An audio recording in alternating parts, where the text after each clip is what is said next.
Hey guys, welcome back to Defeating Hair Loss. I'm Steve. I've had Bobby D back with me. Yes, sir. Brother. What's up, brother? How you doing, brother? Doing good. That hair is awesome tonight. Right on, Steve. As always, thanks for coming back, spending some time. I'm always feeling so much more energetic and better when I got Bobby in the house with me. So we wanted to start something new, and what we're going to do is reach out asking all of you that watch this channel, and thank you again, to send in some questions. Send in some questions. You know, when I started this channel, I was looking at all the other YouTubers, and I have respect for them. This is not a criticism. Bobby's one, and I really admire your channel. Yeah, 'cause you're always on there, Steve. And I've always, trying to learn, and I'm not that great with technology, just trying to hang in there with the young guys and girls out there.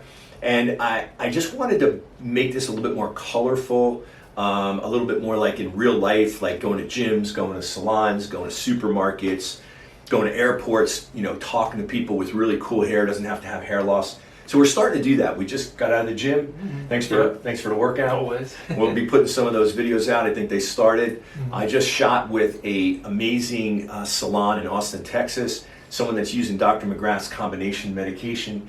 He wanted a hair transplant. Theoretically, or I shouldn't say theoretically, he did grow all his hair back. So I guess theoretically meaning that now he doesn't need a hair transplant, which is great. And there's all this content that we're constantly coming up with, but it's nice to know what you guys are thinking. So thank you very much for watching. Bobby, I'm going to put the pressure on you. Now I will say this, is that I gave you a homework assignment for the first question of our program. Yeah. What is it? Gotcha, Steve. For this one, it's going to be, how long does a hair transplant last? Great question. Great question. Well, hopefully they last forever. Right. Good investment. I mean, it's a lot of money. We don't want to keep regurgitating hair transplants. So the reality is yes, that is a true statement. As long as you don't, pull it out for any kind of traction thing. I'm not trying to make light of that, but your hair transplants, if they're taken from the donor zone, that we call the safe zone. If your hair transplant is done properly by, we always say, these boutique doctors that really know what they're doing, specialists in the industry, like Bobby had, like I had, you don't ever have to worry. Your hair transplants aren't going anywhere. Now, this wasn't the question, but I'll throw in the fact that the hair around the transplants, that's the hair you got to be careful with. That's the existing native hair. And for that, we want to make sure you stay on the combination medication.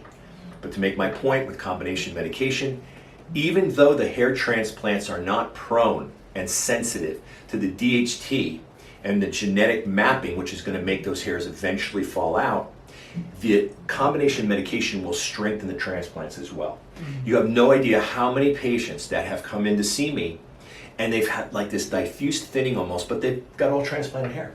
They're not using any medication. All you do is put them on the medication, and each one of those little transplanted hairs gets thicker, which actually makes it look like they have more hair, which they do.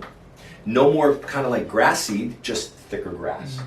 So my point is that the combination medication will keep those transplants not from basically falling out if they were taken from the safe area, but stronger, thicker, and fuller. Now, a couple things to be aware of is diffuse thinners. We're not big fans of doing hair transplants on diffuse thinners. It's really hard, even with photos, to kind of determine, day one and then 6 months later on a diffuse thinner if they're actually losing hair in the donor zone. But I know I've said this before on other videos, I want everybody to be happy. So if you do get a hair transplant by a doctor and you are a diffuse thinner, I cannot guarantee that hair may not shed in the future. As a matter of fact, there's a chance it may, and another reason why you want to make sure to stay on the preventative treatments. Now, the last thing I'll say about your question, Bobby, is that if you have a serious health issue, hopefully no one will ever have a serious health issue, but at that point, even though I'd probably say the opposite, we probably are going to be focused on that health issue and not our hair. And I'm talking about such things as cancer patients, chemo, radiation, things like that. But even in those cases, a lot of that hair will grow back. And then there's also some things to research on how to make that a little bit of an easier process once you're kind of clean from cancer. So in a nutshell, for the most part, for the majority of you out there that get hair transplants, if it's done properly, and if you follow those post-op instructions, which is not just for 10 days, but for the rest of your life, like Bobby, like me, you should have your hair forever. So, did I answer your question? Yes, you did. Hey, I hope this helps you. Don't forget, send in those questions, and don't forget to like and subscribe.